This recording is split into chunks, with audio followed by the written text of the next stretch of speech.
Hello and welcome to today's lesson on the passive. We're going to start our lesson with a quiz, so take out your notebooks and follow along with me. You will see 4 questions, and all I'd like you to do is try to think of the correct answer. You have 15 seconds.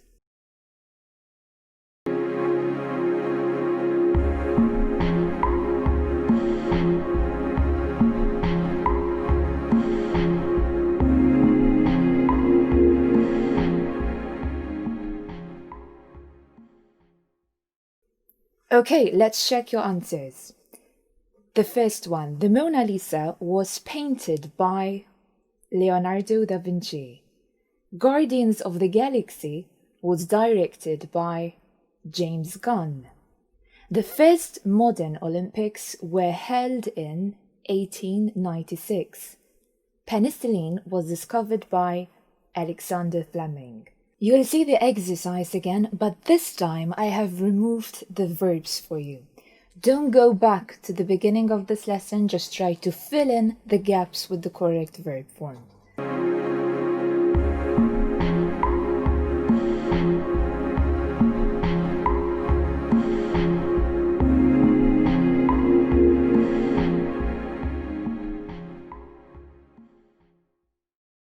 Okay, now let's check your answers.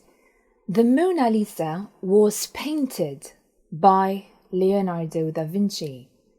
Guardians of the Galaxy was directed by James Gunn. The first modern Olympics were held in 1896. Penicillin was discovered by Alexander Fleming. So all of these sentences, as you might have noted, are in the passive form. And how is this formed? Basically, we need the auxiliary verb be. In this case, they are all in the past tense, and the past participle. So the Mona Lisa was painted. Now, this is very important. We need to take note of the subject, if it's in the plural or singular form, as the verb must match the subject. So if we look at the third example, the first modern Olympics were held in 1896. Now let's have a look at this sentence.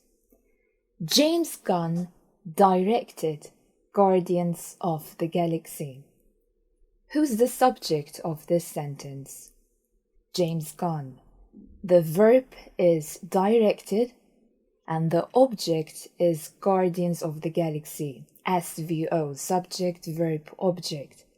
Now that sentence is in the active voice, and the focus is on the doer, on who created or who invented or who is doing the action.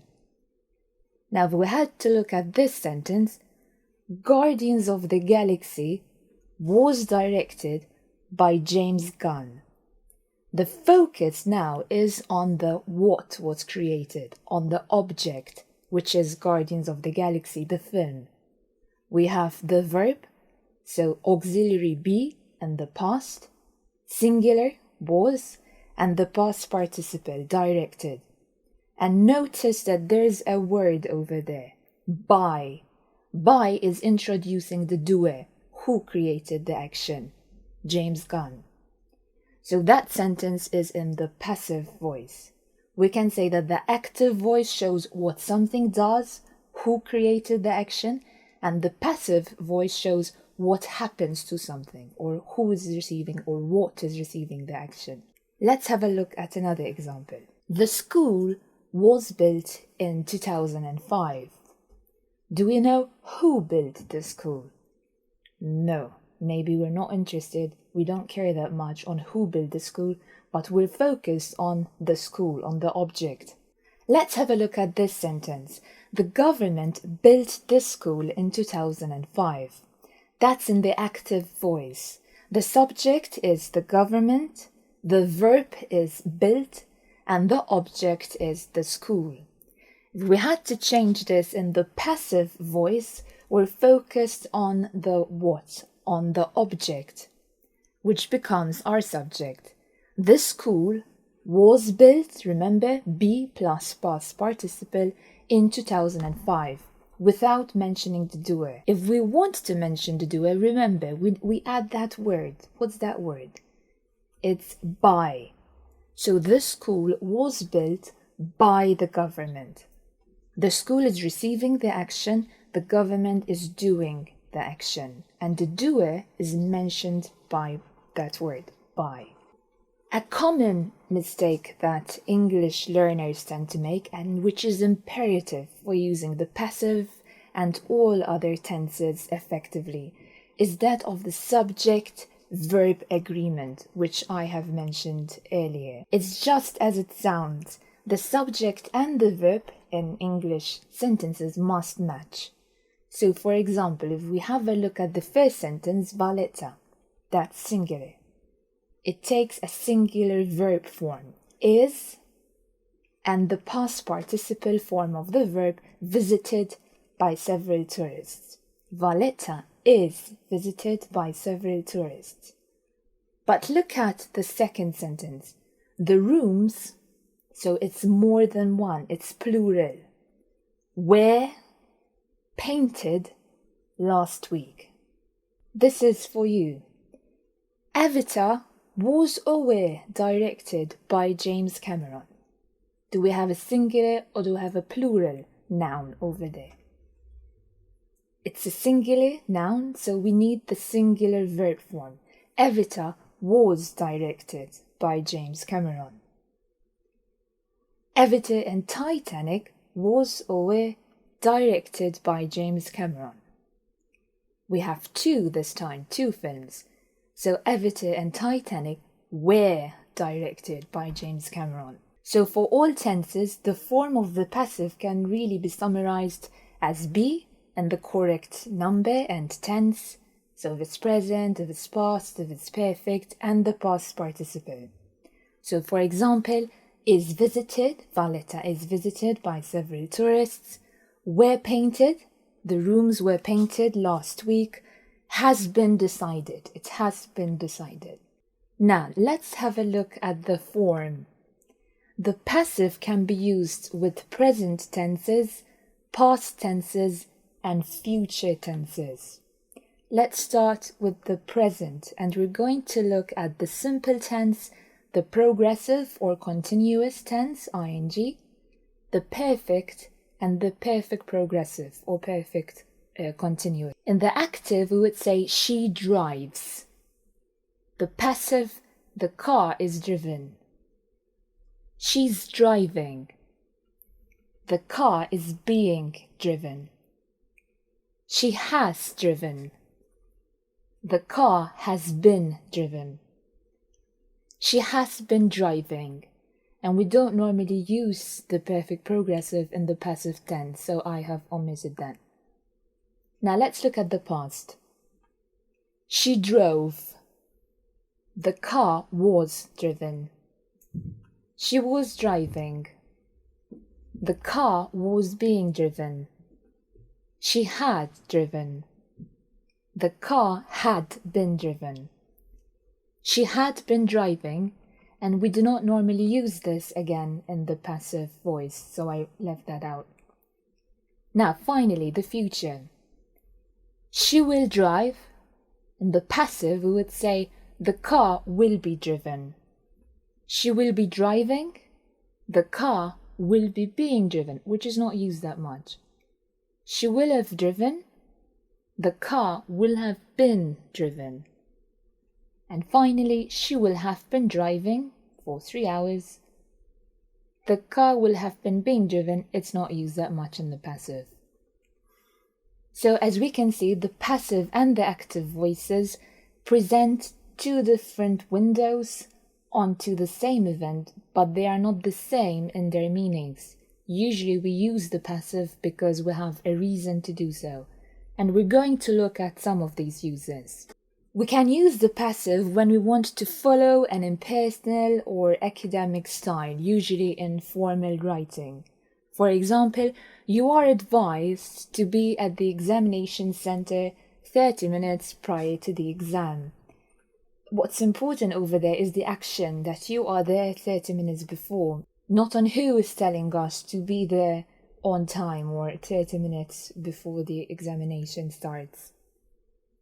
We don't know the doer. The notice board at school has been broken. We don't know who broke it, so that's when we can use the passive. Or we want to avoid mentioning the doer. The vase was broken. Probably it was my cat, Simba, who broke the vase, but as they say, you're innocent until proven guilty. We can also use the passive to create distance. Latecomers will not be admitted to class. Maybe it sounds better than I will not be admitting you to class if you're late. We can also use the passive when there is no specific reason or obvious doer. So almost everything was destroyed due to the strong winds. When there is no need to mention the doer, so scientists believe a cure for the disease will be discovered soon. And also to focus on what is done. This milk is specially formulated for babies or infants. So remember, we also use the passive to focus on who is doing the action with that word, by. So by plus the pronoun or the noun. For example, the Mona Lisa was painted by Leonardo da Vinci. Okay, over to you. We have 2 sentences in the active voice, and you're going to change those in the passive voice. Remember, the object of the sentence will become the subject of the sentence in the passive. I'm going to give you about 15 seconds to try these out.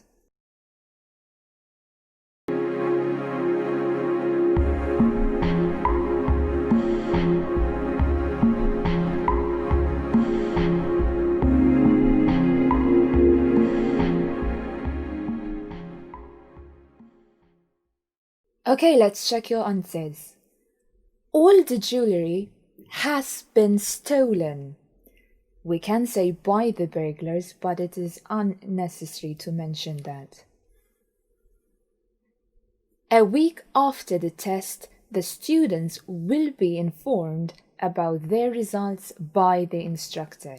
Now we have another practice task. This is a short summary or sentences about the boy in the striped pajamas.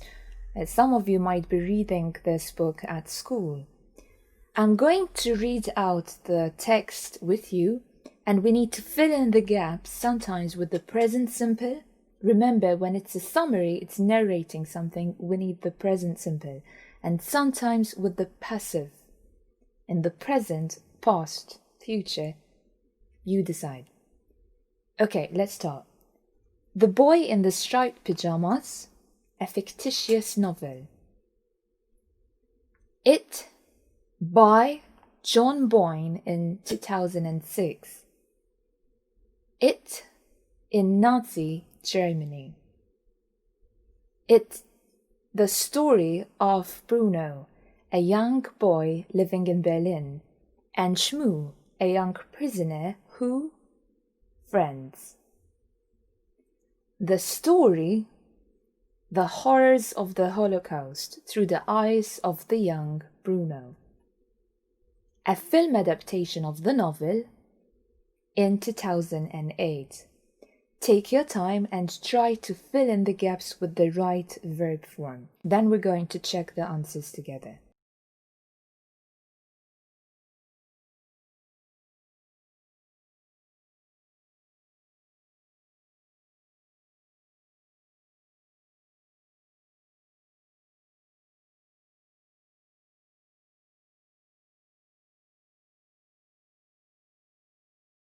Let's check your answers. The Boy in the Striped Pajamas is a fictitious novel. That's a fact. It was written by, we have that word over there, by John Boyne in 2006. It is set in Nazi Germany. It tells the story of Bruno, a young boy living in Berlin, and Shmoo, a young prisoner who become friends. The story shows the horrors of the Holocaust through the eyes of the young Bruno. A film adaptation of the novel was made in 2008. Okay, 3 points to keep in mind with the passive. Number 1, we use the passives when we don't want or need, okay, to specify who did the action, who the doer is. However, if we want to say who the doer of the action is, we mention him or her or it with by. And finally, the passive is not necessarily always formal. It can be formal, neutral, or informal. For example, your mother could come in and tell you, I want this room to be cleaned by the time I come back. Okay, how do you feel about the passive voice? If you feel confident enough with the form and the uses of the passive, you can move on to a quick quiz to test how much we've learned. Thank you, and I'll see you next time.